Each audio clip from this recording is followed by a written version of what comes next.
Okay, so this is a song that I had a lot of books of old songs, and these lyrics are in there, and they didn't have a melody, and I really liked them, so I made it a song. Right? All song goes in.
It's really nice playing in here. It sounds really wonderful.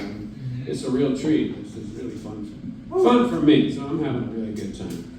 All right, this next song, right? This was inspired by my great-great-uncle Emil Clyde at the age of 90 when he was pulled over on the highway for riding a tricycle on it. And so then he got put under his brother. Why was he riding the tricycle? He was trying to go to San Jose. Why was he trying to go to San Jose? I don't know why he was trying to go. They didn't tell me that. Yes, he did. No, I didn't. He was trying to go meet a woman. Probably. Well, he did, but not in San Jose because he got put in a rest home, and he was the only guy who could still walk without assistance. So, he found a woman there. Right? Yeah, so that was nice. Yeah, right. So this is a song about blind optimism. Because it sometimes works. Sometimes.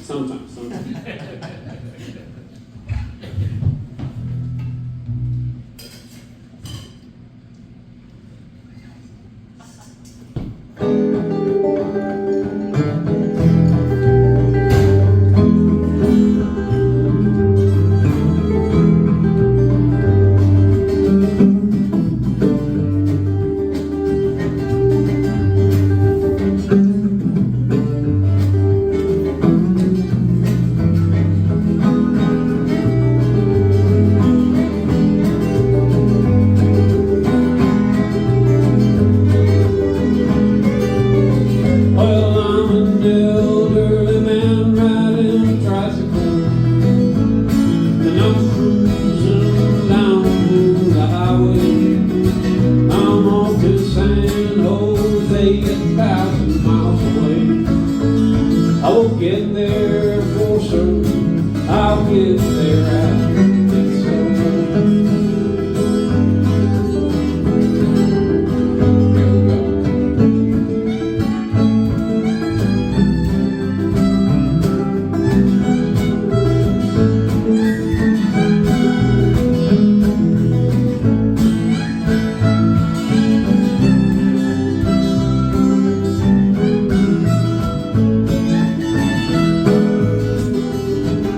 we go.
love sweet, you know what I mean. It just sits right there.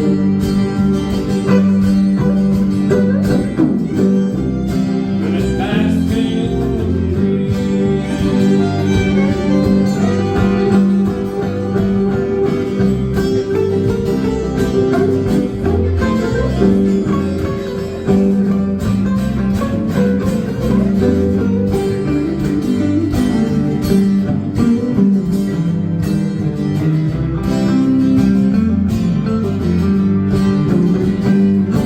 Hey, so big disposition, hold up my selfish needs, is this my personality? A disappointing harvest from the too good seeds. I've never feeling, no, I got broken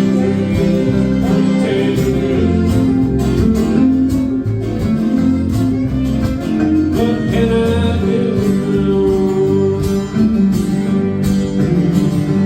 Not a thing, not a thing, not a thing. Well, I'm a baby badger that needs to eat. If I ask real sweet, what you got for me? Nothing. Nothing.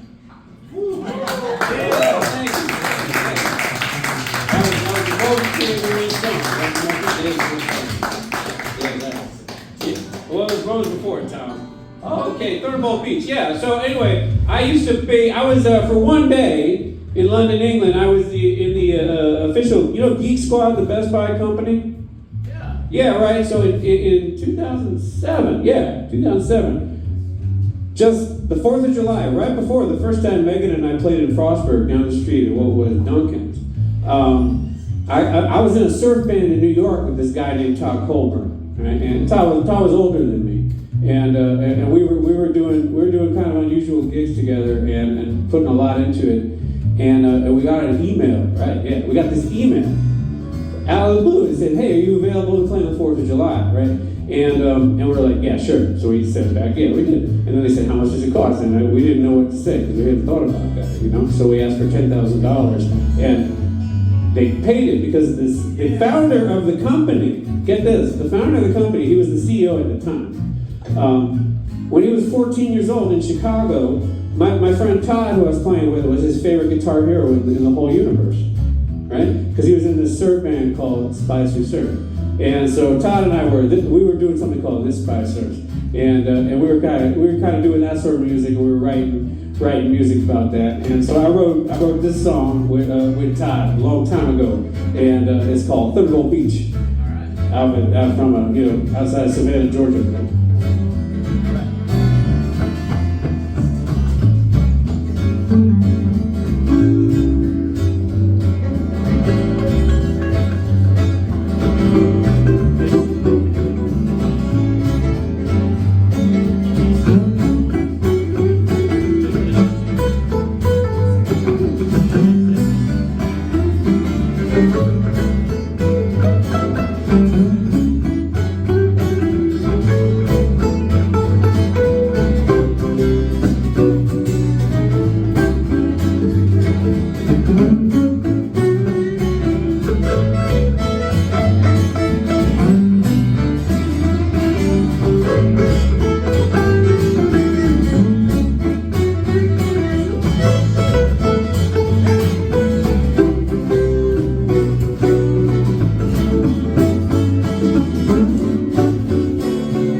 for 20 minutes at a fundraiser in the rain on the 4th of July, 2006. It was amazing.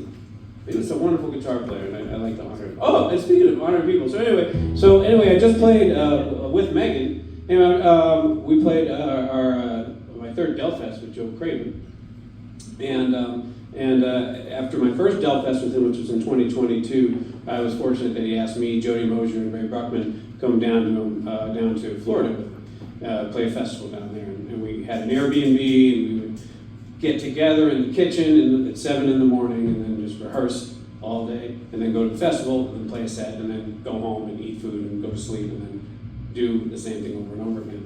And it was a really wonderful experience because I was so new to bluegrass. I just got roped into it because I had an upright bass, and my neighbor Jody Mosier needed one. So, that's usually how it's been. That's how I got into surf music too. I had an upright bass, and a surf musician in New York saw it and was like, "I need you." So I said, "Okay." It's like, I got something for you to do. I was like, "Really? That's fantastic." I'm carrying this thing around, Jesus. I'm not playing it now, man. I'm not making anyone do that anymore. But I still do it with the right people. And and because of it, I got to play Del Fest. I got to get roped into the bluegrass world. And for me, the hardest part about getting roped in was because I wasn't familiar with the material. I hadn't connected with it spiritually yet, I hadn't had that experience because I just hadn't been in that environment yet. And suddenly I was roped into this environment, so I was just listening hard, and I was like trying to figure out what's going on. What's the rhythms of this music? How does it feel? What's the psychology of this music? And really trying to get my head around all that stuff. But then when we were really getting together and really getting to know each other and getting to know Joe like that, he took this song that he recorded with Jerry Garcia in the 90s, and he made, which is an old banjo tune, a traditional tune that Jerry played on banjo, but Joe put it in a minor key, and it's called Sweet Sunny South. And Joe's from the South. He's from Georgia, and I went to school in South Carolina. And Megan and I, we lived in South Carolina for quite some time, about 6 years. Yeah, and where we established ourselves as musicians down there. And there's, the Southern thing, like it was cool. And so he sang the song, and I really loved the way he sang it because the song is kind of a prodigal son song. The Southern people, they love prodigal son stories. And Joe's a Southern guy who lives in California. And we talk about that, man. And so he connected with it in his way. And then I took the song, and then Jody Ray and I, we've been performing it regularly with the Folkemall Trio. And we added our own little spin onto the harmony as well and kind of furthered it along. And it's a really cool song. And I really love it. So I'm going to sing it for all y'all.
take me back to the place where the orange trees grow, and my spot by the evergreen shade, with the flowers that bloom from the river's margin roll, and they spread their sweet scent through the lake. The path to the cottage, they say, is grown green, and it's the loneliest place around. I know that the horns and the smiles that I've seen, they all lie in the dark, mossy ground.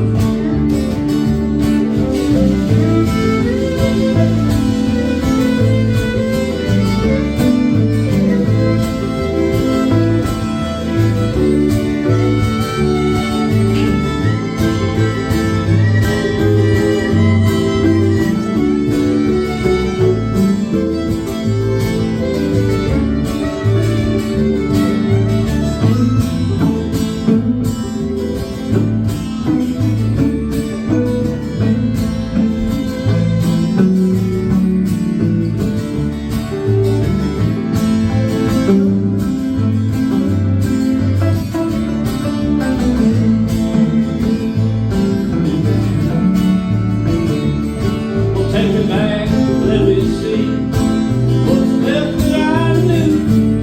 Or could it be that the old house is gone? The friends from my childhood, they are so few, and I must face death all alone. And take me back to the place where I first saw the light, to the sweet sunny south. Take me home, where the mockingbird sings me rest. Every night will tell me why did I leave there to roam. Where the mockingbird sings me rest. Every night will tell me why did I leave there to roam. Why did I leave there to roam?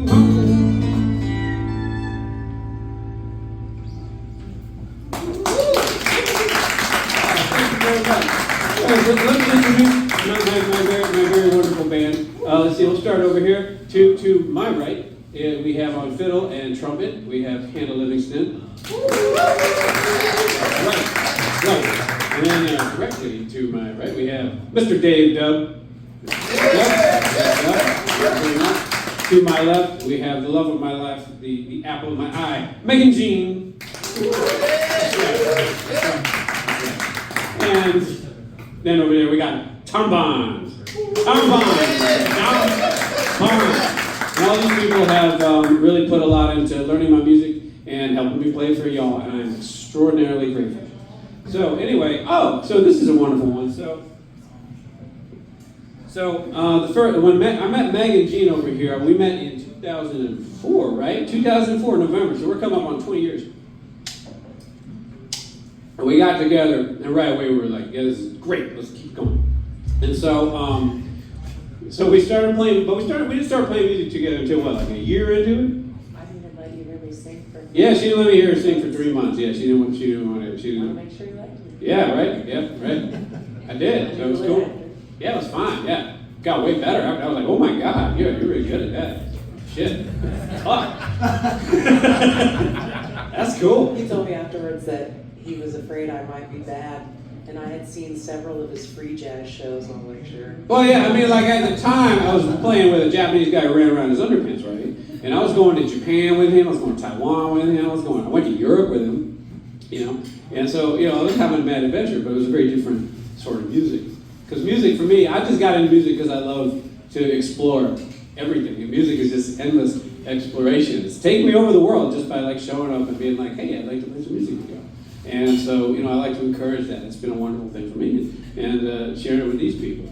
But then when I met Megan, that was a whole different vibe. There was a whole different vibe in my journey. And when we started playing music together, He just means girls. They were dudes before. Well, there was a lot. It was yeah. I mean, it was a big, yeah. There were some women, but like, yeah, not on the level like you, baby. Oh no. So anyway, somewhere along the line, this song came to me, and I presented it to Megan, and she liked it, and we kind of doctored it up together. It's the first song we wrote together. Yeah, it is, and it's the first song it's on. You can hear Megan singing it when she was a much younger woman on Spotify. It's called Black and Amber. It's about death. Okay, now they know.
He got into it when I told him the title.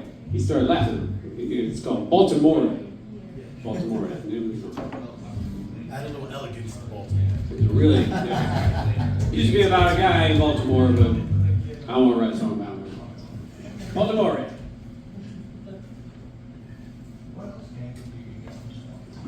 Thank you.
I think this, all right, this next one. All right, this one's about, the guy Todd Colbert I was talking about. This is his. I called him 99. That was his spy name that he really enjoyed me calling him.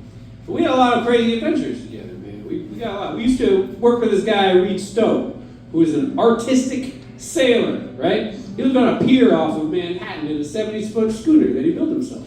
And he was hanging out with this lady who they said used to be a soul train dancer, but I think he was just some old money. And she was hanging out on the schooner with the guy. And he's reciting cosmic poetry, and he's having these big parties with it was at the time the Alex Gray people, the Chapel of Sacred Mirrors, all these like psychedelic artists in New York were hanging out with this guy, trying to help Reed go on artistic voyages, just to do it. And so like he went in the shape of a sea turtle once, and then he came back, and then the woman he brought with him left him, and then he found a new one, and so he's going. But this time he was going to go at sea for 1,000 days without seeing land, and he did actually end up doing it.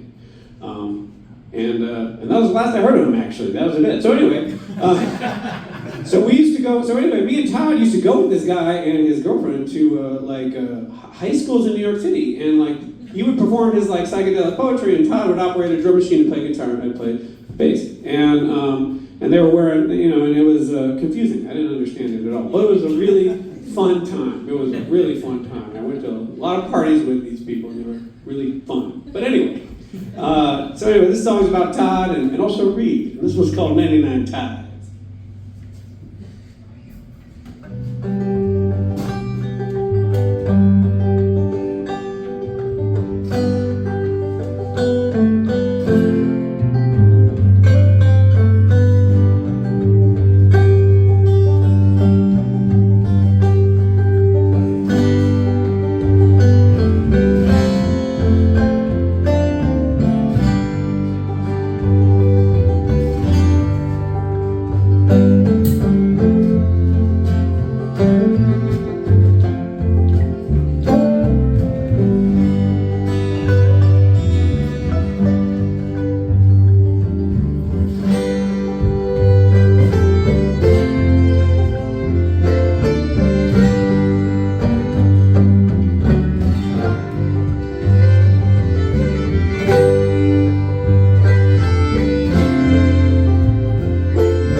This one's got a story. And Clatter is part of the story, actually. So this one, I performed this song, well, I performed it a couple times, but there were two main times I performed the song. The first time was here, at Clatter, on Good Friday. And Jonathan and Tom Bond was in the band, right, Tom, right? We were right here, right? So I came to Clatter on Good Friday, because like the week before, sometime before, not too long before, I was sitting at home at night, and I was thinking about gospel music and the topics of gospel music. And I was thinking about there are no exorcism songs that I'm aware of. Right. It makes me laugh too, right? But then I got serious about it. Right? Because I decided I was going to do it. I was like, I'm going to do this. I was like, it's late at night and I got a purpose. And you know, when a man's got a purpose, it's good, right? So I was like, but I wanted to do it sincerely. And also, you know, make me laugh. But I remembered that this fellow that's following YouTube mentioned that there were exorcist poems in the Dead Sea Scrolls. And I happened to have a copy on my bookshelf. So I looked it up in the index, exorcism, and it was right there. And I said, great. And, you know, but for those of you who don't know, the Dead Sea Scrolls are fragments of texts. Fragments of very ancient texts surrounding, you know, from the very early Christianity and Judaism as well. And so there's these ancient Essene exorcist fragments. And I was wondering, well, what's the language these people use? Because essentially what an exorcism is, and this isn't just necessarily Christian exorcism, this is in the most broad sense because it's a practice that's all over the place, is you are taking malicious and malignant influences within a person, and you're assigning and you're defining the personality of those influences that you can interact with. And you tell it to leave, and because it's a separate personality from the afflicted person, so it's actually a very like heavy psychological process, right? And different cultures around the world have different ways of approaching it. So I wondered, how did these people, you know, how did they approach it? And they had a really interesting approach.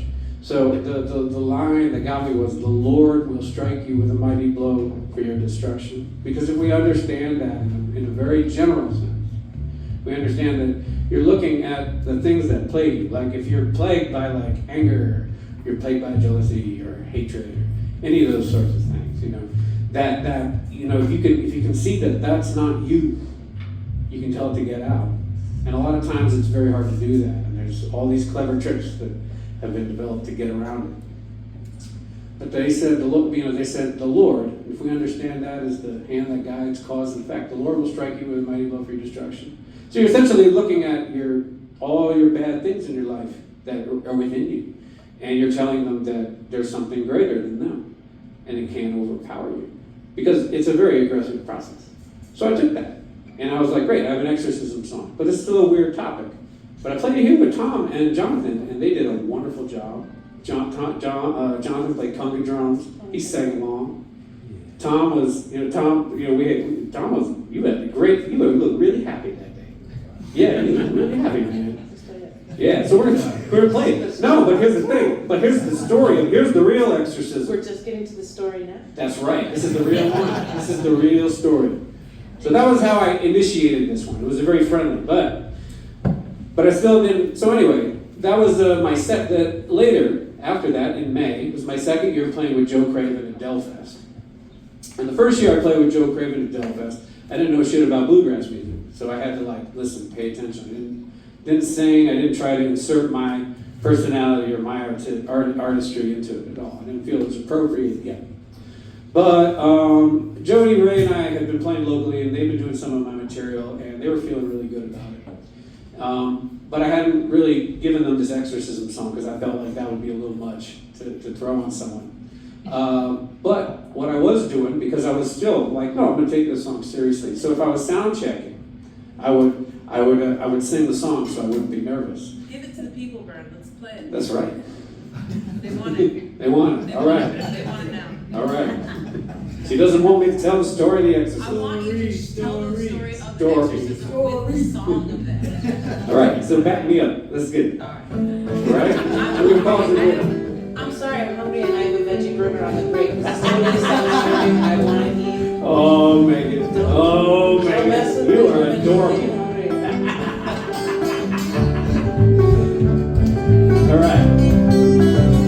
know what?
revitalized. And thank you so much, man. I'm having an amazing time. And thank you to the people who are playing with me by my sides, because you guys sound wonderful. Yeah.